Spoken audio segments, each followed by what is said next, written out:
Let me make sure I got my glasses. Telling you, I can't lose another pair. Oh, jeez, not my glasses. My glasses are right here. She wanted a freaking list. I'm not gonna complain. I want to go home. You know what? Honestly, I literally just know one thing. I'm not gonna. I literally been here since last night. Tina! Hi, honey. I'm good.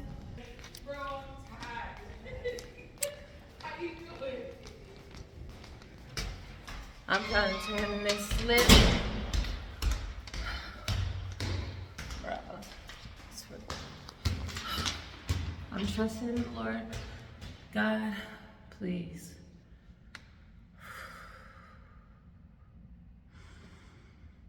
Please, God, make this a new change. Let it come in the way that it has to come. But God, please, this I need to recollect my thoughts.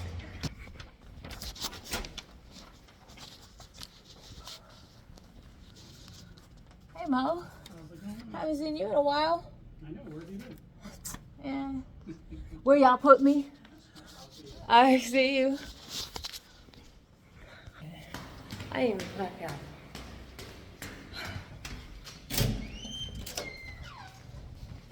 Somebody give me a bunch of money.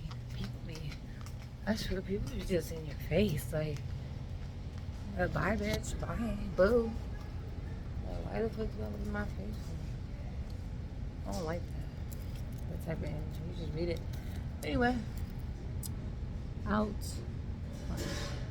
Like that. We out. We doing good. Y'all know it. We doing good. There's too many things going through my mind. Too many steps.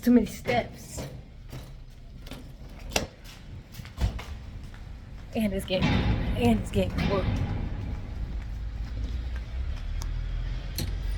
Holding a bitch. I am rich. I am wealthy. I am mentally prepared for whatever comes into my life. I am gonna. Okay, I don't know where I parked my car. Oh, it's right there. Man, sometimes I just want. Never mind, it doesn't even matter. Bro, we need the heat to come on. I know that.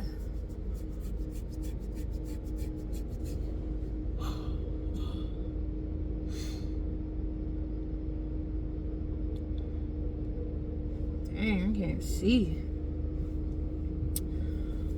So, what do I want to say?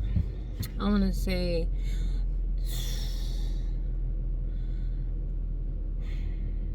I'm literally, like, I'm focused on me. Let's just say that. I'm focused on me, and I'm focused on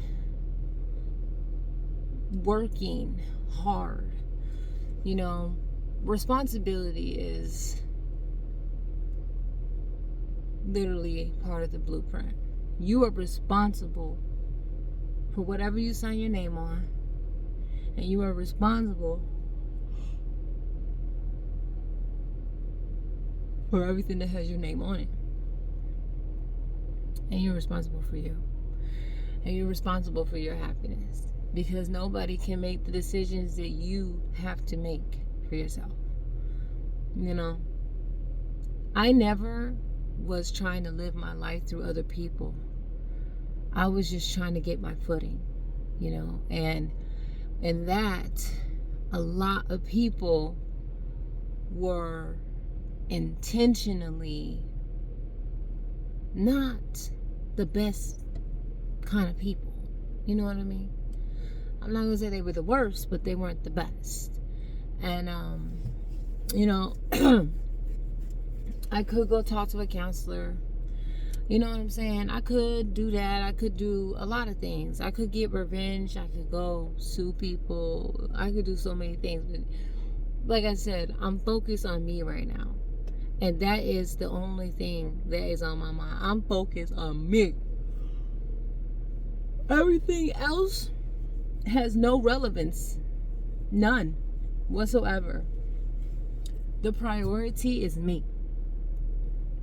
I told myself, if I cannot get the husband that I want, then I will become the man that I want to attract.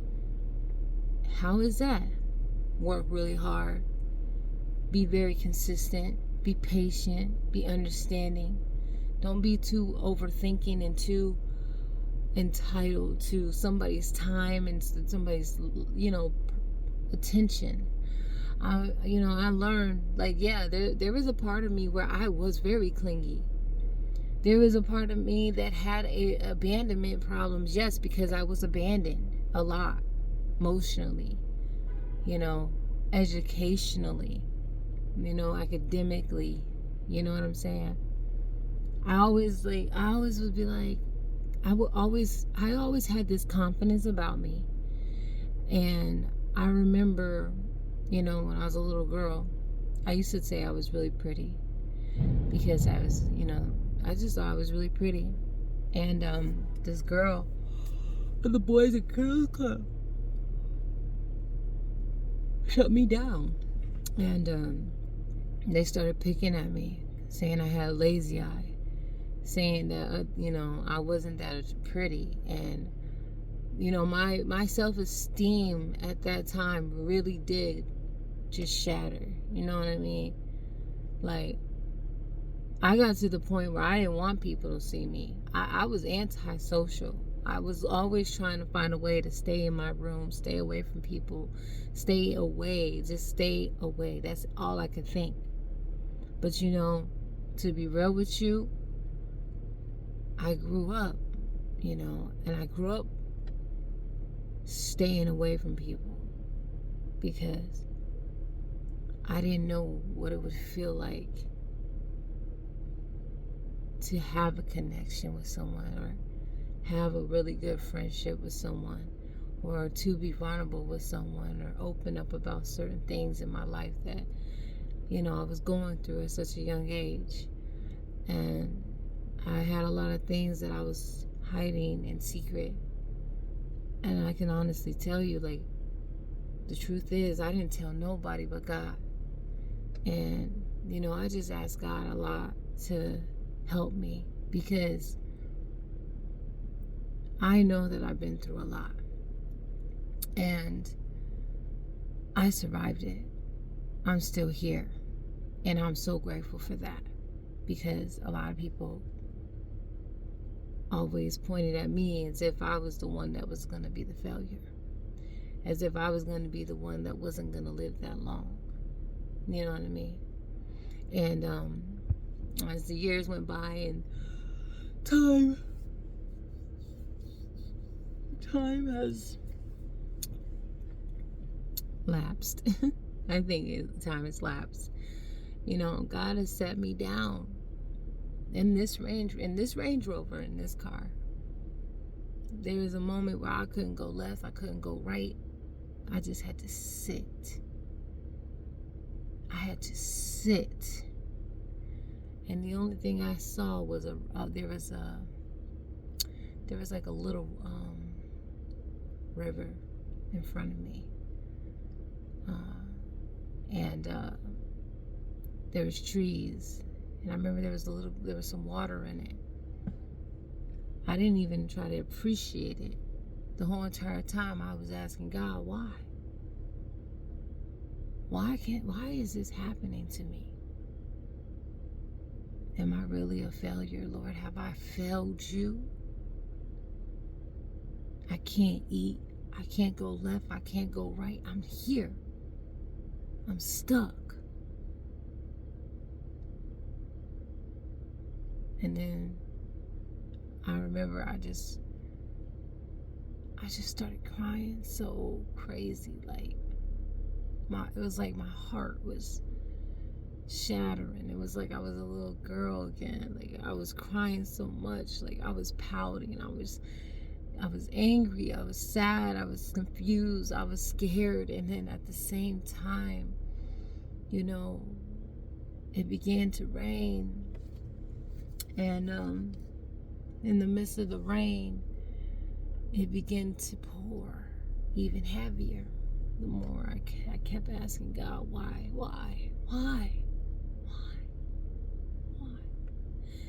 And I remember then it started thundering. The rain got so heavy that I ended up crying myself to sleep in my car, in this seat. And I remember I fell asleep just thinking, like, why?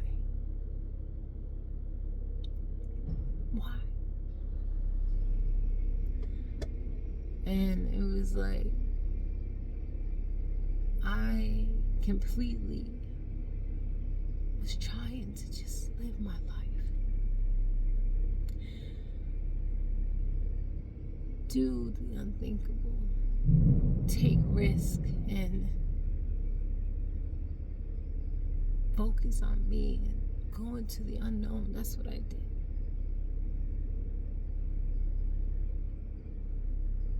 It's not easy, because when you choose that path that you know that no one can take with you. And I was just so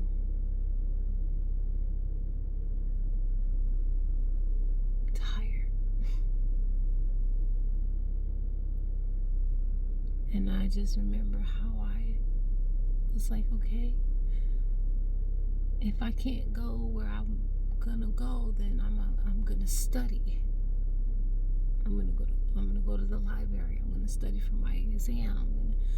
I'm gonna read my books. I'm gonna take notes. I'm gonna use this time wisely. And it's like my boards are coming up now, and it's like I still don't feel ready. You know what I mean? And I've been asking God to please just, God, please help me pass my boards, because I gotta go further than this. Because right now it's just like everything just feels like it's around my neck, and I'm holding it together. You know what I mean? Like, I feel like there's something set in motion, and I know that somebody is doing something to me or my mind, because I had such a powerful dream the other night, and I don't even know how to talk about it. But in the dream, it was just so surreal, and I felt like I was really there, yo. It didn't feel like a dream. It felt like I was there. And what I saw in my dream was a rush of water. And in the water came out this big, humongous face. And it was so big, it looked down at me. And I looked at it and I was thinking, Jesus, who is that? And then I said to myself, oh, it's just that statue, that big statue. And then it came towards me and it took me under the water. But I didn't drown. I didn't die. It was like I was in another century. It was like I was in another time. And I was getting prepared for something. And I remember that there was a guy in this dream, and he was covered in gold, and he was wearing like an armor, but he looked it looked like I was in Egypt, and the man was covered in gold and gold jewelry, and he was so beautiful that all the girls wanted him. And I remember in the dream that I was like, I won't look at him like that. He's my friend. And I end up seeing him, and I end up falling. Like I awoke to his love, and for the love I have for him. And it was strange because I guess we were being arranged to be married. And I remember I was getting dressed in a white gown, like an Egyptian. It was like an Egyptian wedding. It was strange. And I just remember how protective I was over this man. And I was just thinking, like, all day I was just thinking, like, what was that dream about? Why did I see that face? And I'm not gonna lie, the face that I saw was someone I recognized. But their hair was different. It was so strange. And then I just I keep thinking to myself, like, Desiree, you do a lot. You do a lot. You're very strong. And you're very confident, and you're a very attractive woman.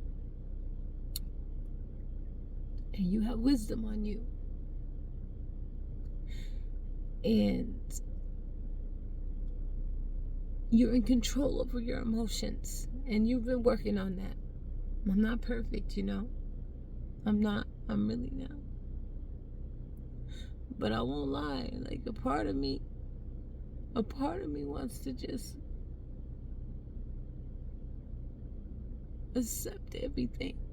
Like, accept who's calling me in. Accept where I can go. I keep thinking, like, one day my mom won't be around. And I don't talk to my brothers. And I don't talk to my sisters. And I don't really have that many friends. So, who do I really have? You know what I mean? I'm just concerned because I sacrificed a lot to do more, to be more, to be successful. I did. I went inside. I was outside, but then I went inside. And it's been a very long time that I've been that way. Because I've been disciplining myself to be successful. And believe it or not, my fight has been really a big fight for me. I went through addictions. I went through a lot of different kinds of addictions. And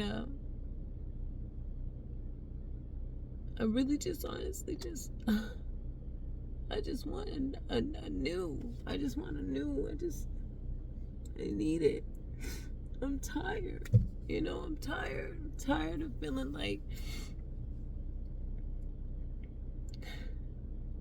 I'm tired of just feeling like what I do, it doesn't matter.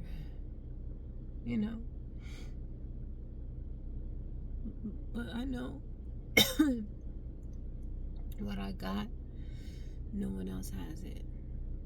No one has my walk. No one has my touch. No one has my voice. No one has my character. No one has me. You know? And even though I am crying right now, it's not because I'm sad. It's not because I'm scared. It's not none of that. It's just the fact that my soul is more in control than my flesh.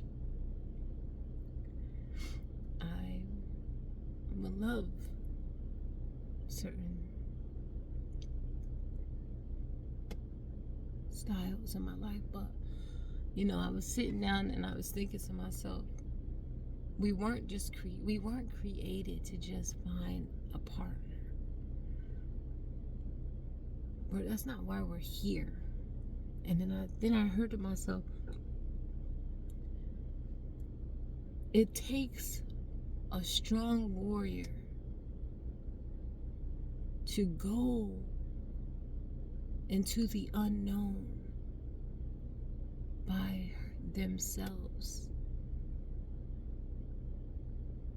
and not be easily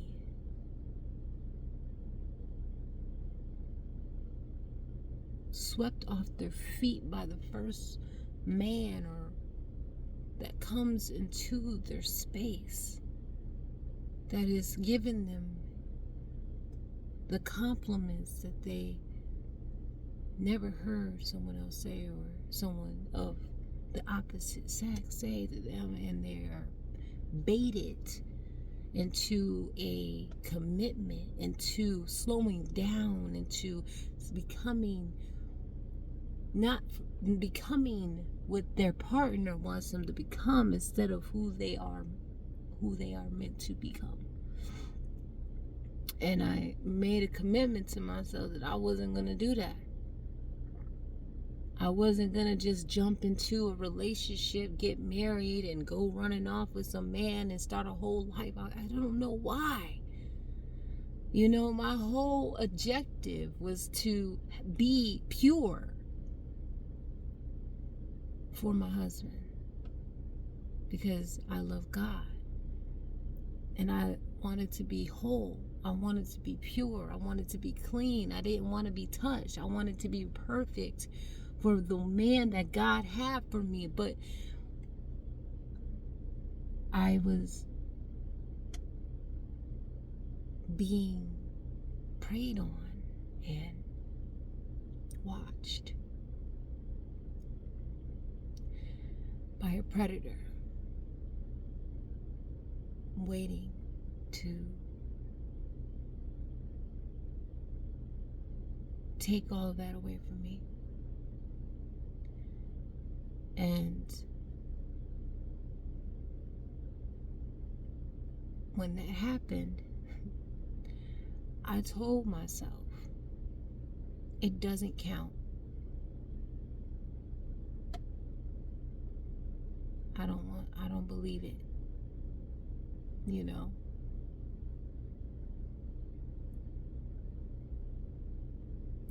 I had to walk around with this secret inside of me for years, pretending to act like I don't even know what certain things is. But I told God, I said, but I'm still innocent. I'm innocent. And I just had really succubus type people around me. People that wanted my energy, wanted my light, wanted my hair, wanted my glow, wanted my body, wanted me. And they wanted to not just have me, but possess me, break me, kill my dreams.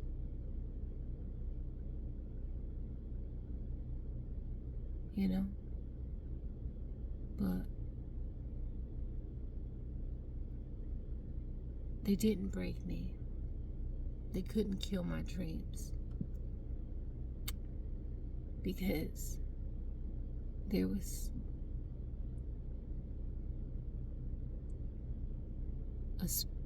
a protection over me. God protected me from them people. And you know, not for nothing, but God showed me everybody before I even understood what true self really meant. Mask coming off. Reveal after reveal after reveal. Had me paralyzed when I started seeing the truth of people's hearts and their intentions for me. How they really saw me. How they kept on saying that I was still not doing it. I still wasn't going to get there. Oh, come on. You know you're not going to get married. Your nephew's going to take care of you when you're old.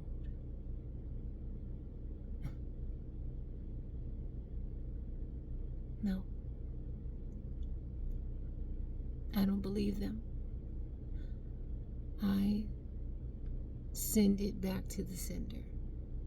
Everything that people has ever spoken on me, I send it back to the sender.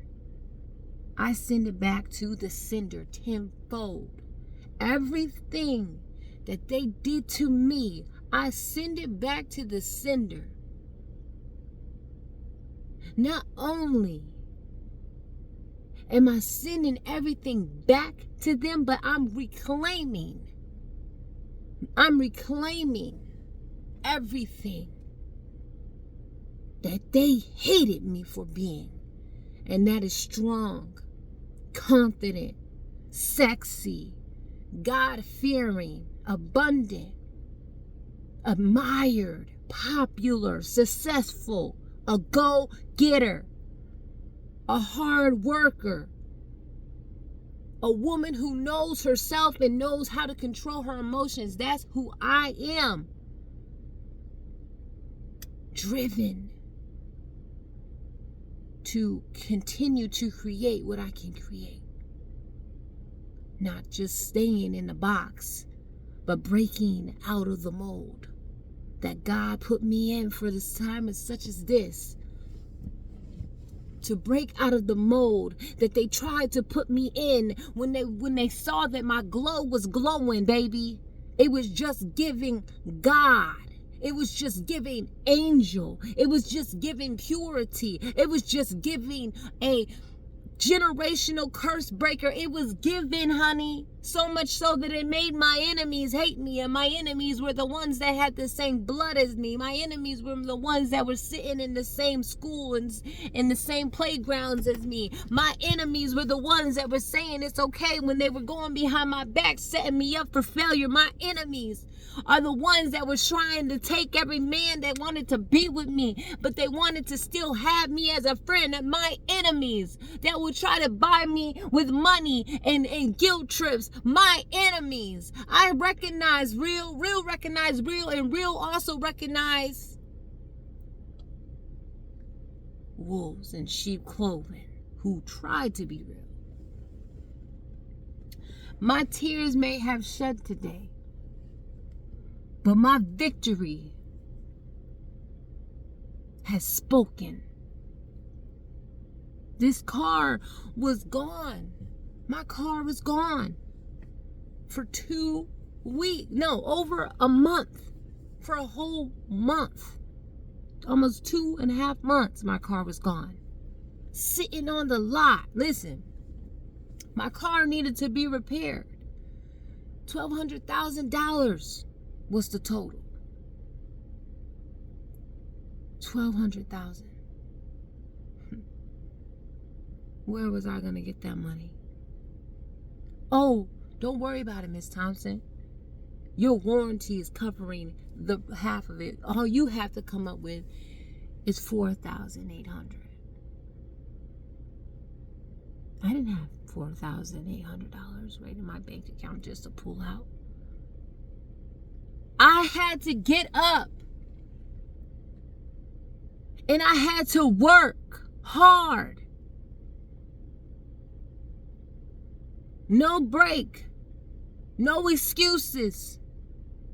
No being late. No crying to your brothers, your sisters, your cousins, your uncles, your aunties. Could not do that. And they were laughing at me when they found out I was going to have to pay $4,000. My uncle sat there in the freaking nursing home. I asked him if he could get paid for my ticket so I can go to a family reunion in Florida.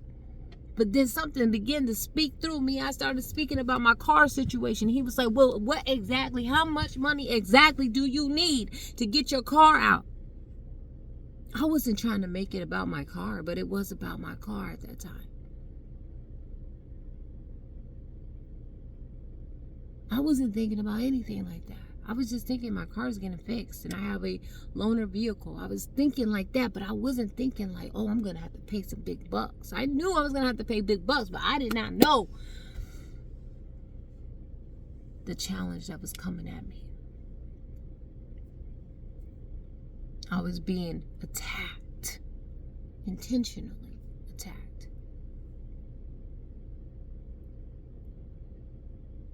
Right? But you know what? I did not give up my fight. I did not give up my identity. I did not give up on God. You know, the devil will try to come at you when you have been attacked. The devil will try to come at you with a sweet scent to convince you that it is good, that what is entering into your life is the sweetness of love and understanding and a friend. I'm telling you right now, the devil is not your friend. He will come at you when you are bedbound, after you have been hit time after time, left to right. You was hit by 2 cars, 3 cars, 4 cars. So much so that you had to mark your car off total. And the devil will come to you and say, God don't love you. He never did. That's why you lost your car. That's why you were in the hospital. That's why you got hit so many times. That's why you are in this bed. And you better recognize a foul scent behind flowers, baby. And you better know how to fight back by the word that is in you, by spirit and a sound mind. Because I tell you right now, the devil comes at you when you put down your walls of vulnerability. A predator is always looking for vulnerability, waiting for you to show some type of vulnerability. When you gotta keep going. I tell myself every day, you gotta keep going, Desiree.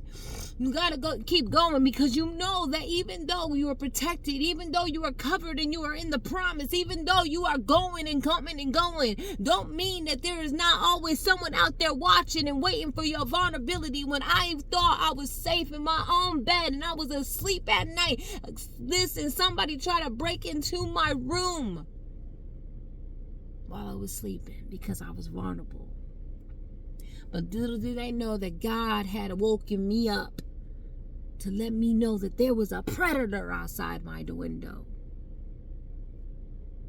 You gotta be ready for the attacks, because when the attacks come, they come when you are sleeping. They come when you are least expected. They come when you are comfortable. Let me tell you something. Don't you ever get comfortable. Don't you ever think that, okay, I can put my feet up now. Don't you ever think that it's time for you to slow down and not get on the treadmill and keep running until you bust a sweat, until you cannot breathe. Don't think that you have to stop doing those squats with the weights on your back because you think you're gonna break if you do another 12, another 13, another 30. Don't you think that in your mind? Don't you think that if you keep working hard and you're going and going and going and going to work, that nobody ain't gonna notice? Don't you think that they won't notice you? Don't you think they won't notice you? Because they will be jealous of the fact that you are coming in and you are grinding and you are working hard and you're making the money that they wish they can make, but they're too dang lazy. They're too caught up in everybody else's mess.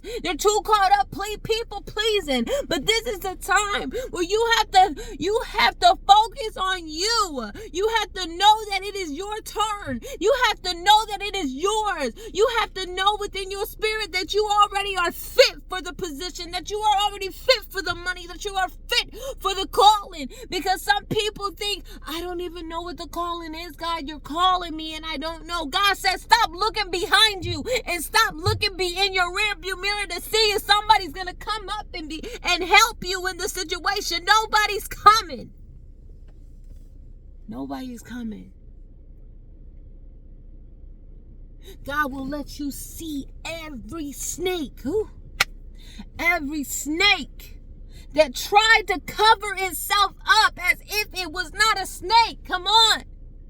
The devil will use your own kin, your own brothers, your own sisters, your own nieces and nephews, spewing at the mouth of venomous hatred, of witchcraft. When somebody says something on your life, they are casting a spell on you. They're saying, oh, you will never be anything. Oh, but I thought I was going to be something. You get it out your mind. And then you start to think, I'm a failure. I messed up. I didn't listen. I fell short. Oh, girl. Oh, please, honey, boy. Listen to me. When the devil sees you as a threat, he will use every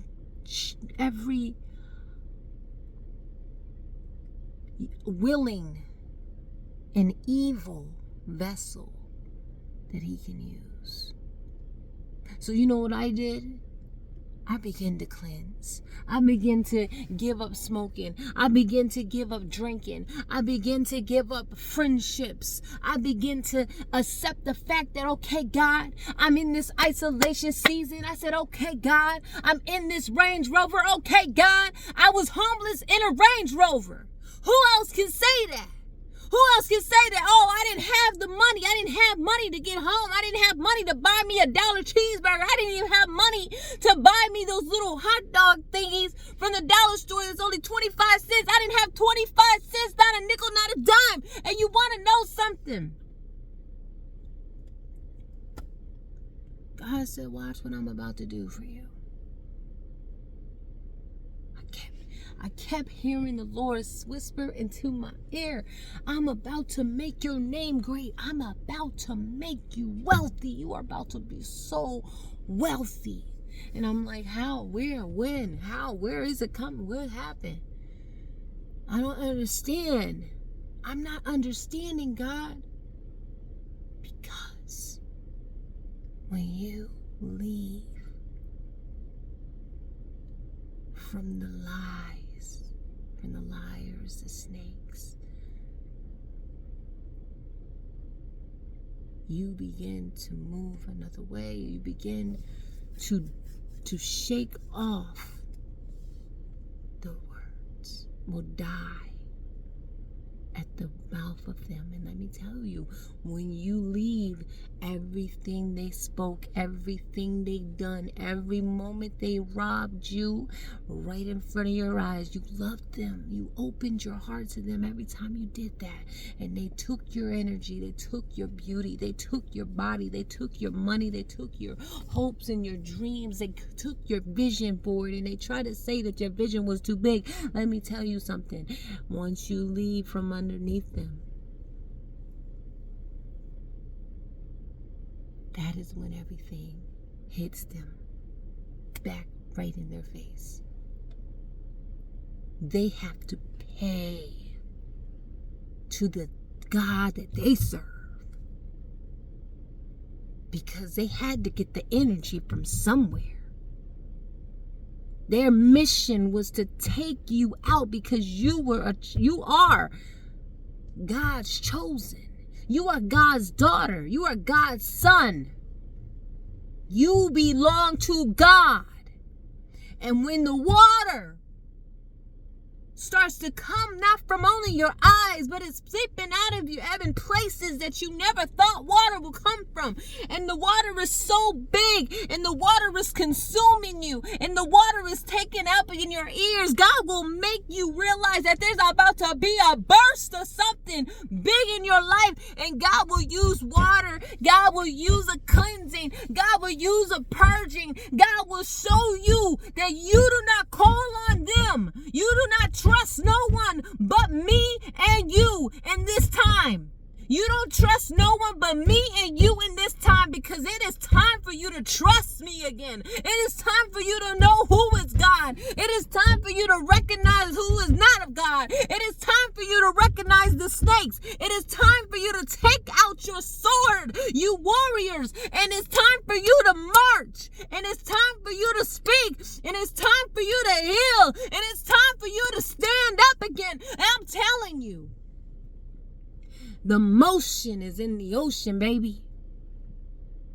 Your words and your spirit and your mind and your body, they want to break you down to where you can't even move your own limbs. They want to take your mind to where you can't even know your own name. But you know one thing, that you're wealthy, that you're rich, that you're still able to counter up the money to get out of the situation that you're in. It is enough for you to know. But I'm telling you right now, if people can leave you mind broken, body broken, they will.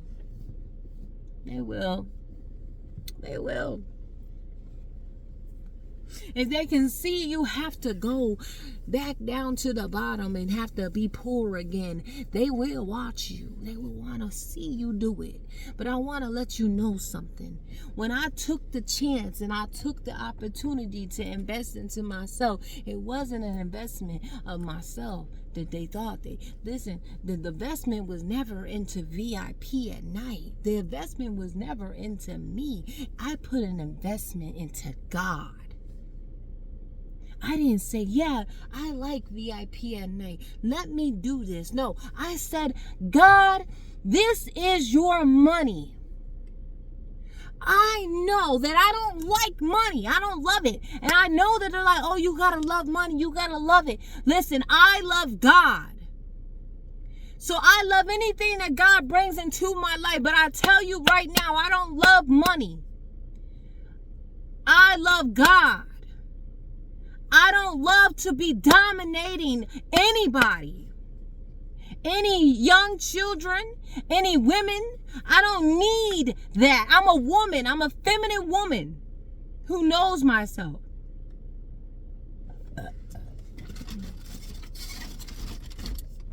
Enough to know I love God. So I took the money that God let me get, because that money wasn't just money that I was getting just by easy pay. No, I had to work, bruh. I had to work.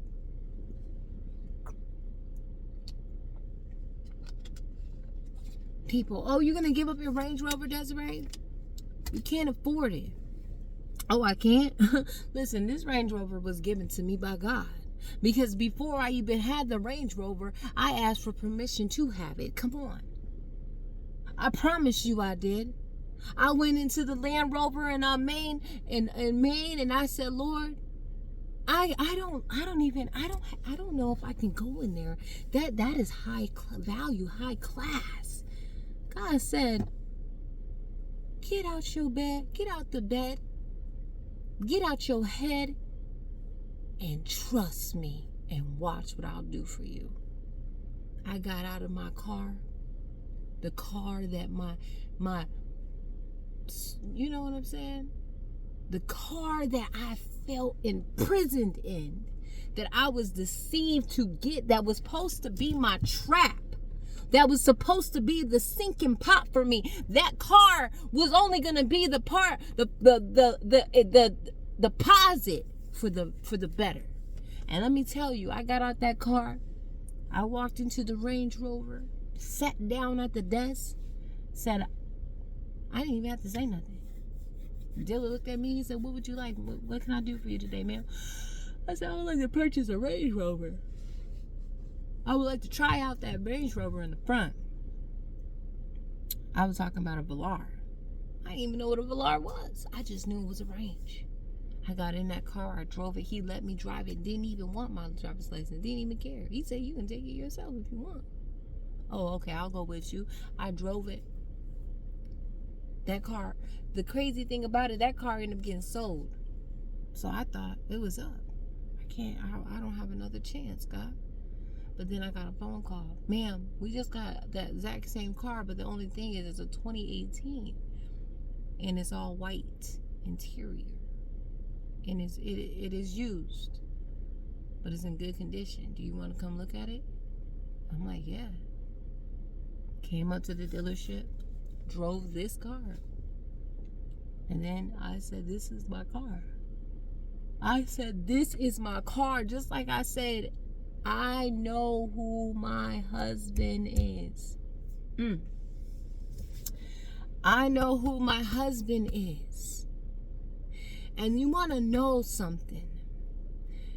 My husband came into my life at a weird time. I didn't know nothing. I didn't have guidance. I didn't really even have friends. I didn't have anyone I could trust. But he came in my life as my friend. He didn't want to just jump in the bed with me. We moved slow. Every day, he was there. Every day. And I remember when there was a storm, he was right on my doorstep. I said, "What are you doing here?"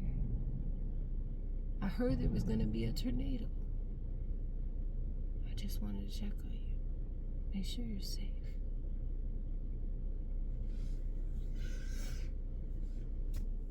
Jealousy was real. Because nobody wanted me to have real love. Nobody wanted me to feel love, bro. They wanted me to feel like them.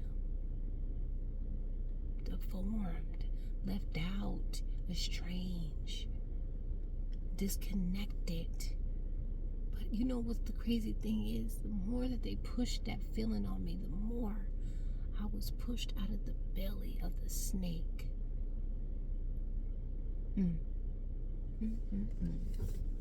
I don't know why we have to have these conversations sometimes, but it is what it is. I guess they gotta happen sometimes. Cause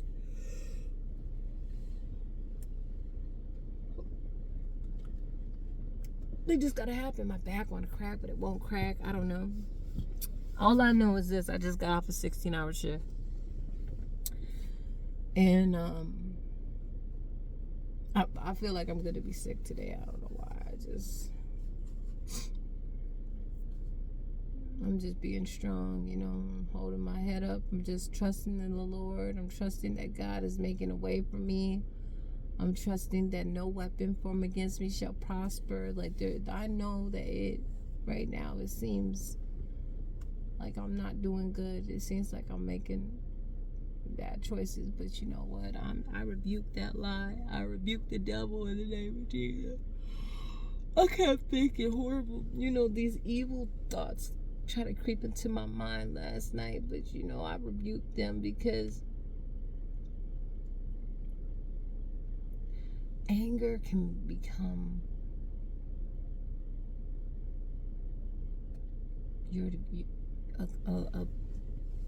an addiction. Some people are so angry and they're addicted to it.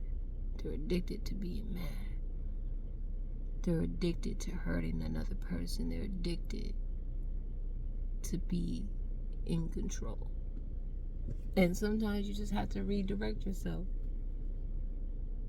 But anyway, I'm gonna go. I feel like I had to say what I had to say. So, be great, be wonderful.